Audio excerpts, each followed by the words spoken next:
Chapter 19. When I began my second year at the Gilman School, I was full of hope and determination to succeed. But during the first few weeks I was confronted with unforeseen difficulties. Mr. Gilman had agreed that year I should study mathematics principally. I had physics, algebra, geometry, astronomy, Greek and Latin. Unfortunately, many of the books I needed had not been embossed in time for me to begin with the classes, and I lacked important apparatus for some of my studies. The classes I was in were very large, and it was impossible for the teachers to give me special instruction. Miss Sullivan was obliged to read all the books to me and interpret for the instructors, and for the first time in 11 years it seemed as if her dear hand would not be equal to the task. It was necessary for me to write algebra and geometry in class and solve problems in physics, and this I could not do until we bought a braille writer, by means of which I could put down the steps and processes of my work. I could not follow with my eyes the geometrical figures drawn on the blackboard, and my only means of getting a clear idea of them was to make them on a cushion with straight and curved wires, which had bent and pointed ends. I had to carry in my mind, as Mr. Keith said in his report, the lettering of the figures, the hypothesis and conclusion, the construction and the process of the proof. In a word, every study had its obstacles. Sometimes I lost all courage and betrayed my feelings in a way I am ashamed to remember, especially as the signs of my trouble were afterwards used against Miss Sullivan, the only person of all the kind friends I had there who could make the crooked straight and the rough places smooth. Little by little, however, my difficulties began to disappear. The embossed books and other apparatus arrived, and I threw myself into the work with renewed confidence. Algebra and geometry were the only studies that continued to defy my efforts to comprehend them. As I have said before, I had no aptitude for mathematics. The different points were not explained to me as fully as I wished. The geometrical diagrams were particularly vexing, because I could not see the relation of the different parts to one another, even on the cushion. It was not until Mr. Keith taught me that I had a clear idea of mathematics. I was beginning to overcome these difficulties when an event occurred which changed everything. Just before the books came, Mr. Gilman had begun to remonstrate with Miss Sullivan on the ground that I was working too hard, and in spite of my earnest protestations, he reduced the number of my recitations. At the beginning we had agreed that I should, if necessary, take 5 years to prepare for college, but at the end of the first year, the success of my examinations showed Miss Sullivan, Miss Harbaugh, Mr. Gilman's head teacher, and one another, that I could, without too much effort, complete my preparation in 2 years more. Mr. Gilman had at first agreed to this, but when my tasks had become somewhat perplexing, he insisted that I was overworked, and that I should remain at his school 3 years longer. I did not like this plan, for I wished to enter college with my class. On the 17th of November I was not very well, and did not go to school. Although Miss Sullivan knew that my indisposition was not serious, yet Mr. Gilman, on hearing it, declared that I was breaking down, and made changes in my studies which would have rendered it impossible for me to take my final examinations with my class. In the end, the difference of opinion between Mr. Gilman and Miss Sullivan resulted in my mother's withdrawing my sister Mildred and me from the Cambridge school. After some delay, it was arranged that I should continue my studies under a tutor, Mr. Merton S. Keith, of Cambridge. Miss Sullivan and I spent the rest of the winter with our friends, the Chamberlains, in Wrentham, 25 miles from Boston.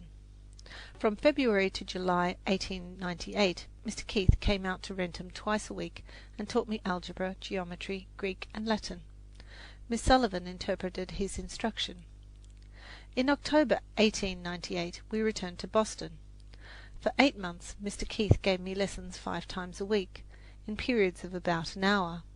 He explained each time what I did not understand in the previous lesson, assigned new work, and took home with him the Greek exercises which I had written during the week on my typewriter, corrected them fully, and returned them to me. In this way my preparation for college went on without interruption. I found it much easier and pleasanter to be taught by myself than to receive instruction in class. There was no hurry, no confusion. My tutor had plenty of time to explain what I did not understand, so I got on faster and did better work than I ever did in school.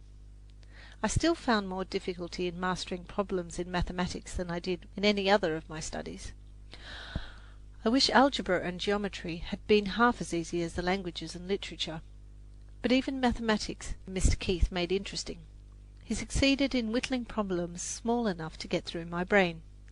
He kept my mind alert and eager, and trained it to reason clearly and to seek conclusions calmly and logically, instead of jumping wildly into space and arriving nowhere. He was always gentle and forbearing, and no matter how dull I might be, and believe me, my stupidity would often have exhausted the patience of Job.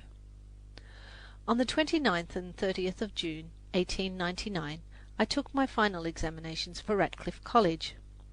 The first day I had elementary Greek and advanced Latin, and the second day geometry, algebra, and advanced Greek.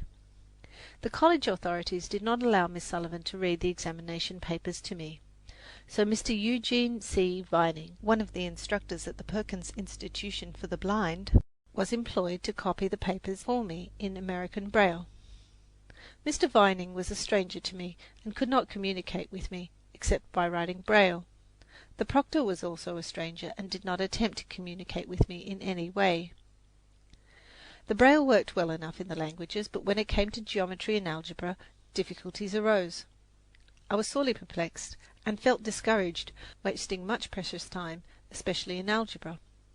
It is true that I was familiar with all literary Braille in common use in this country, English, American, and New York Point, but the various signs and symbols in geometry and algebra in the three systems are very different, and I had used only the English Braille in my algebra. 2 days before the examinations, Mr. Vining sent me a Braille copy of one of the old Harvard papers in algebra. To my dismay, I found it was in the American notation. I sat down immediately and wrote to Mr. Vining asking him to explain the signs. I received another paper and a table of signs by return mail, and I set to work to learn the notation.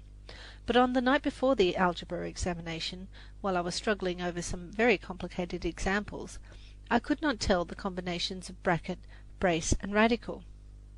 Both Mr. Keith and I were distressed and full of forebodings for the morrow, but we went over to the college a little before the examination began, and had Mr. Vining explain more fully the American symbols.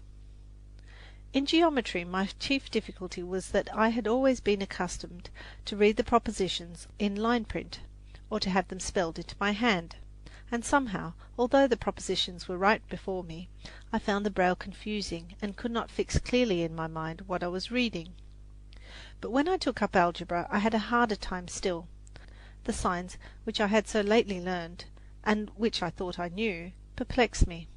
Besides, I could not see what I wrote on my typewriter. I had always done my work in Braille or in my head.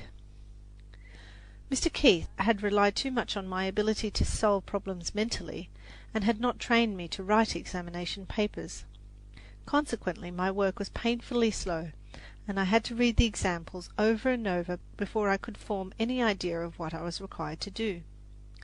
Indeed, I am not sure now that I read all the signs correctly. I found it very hard to keep my wits about me.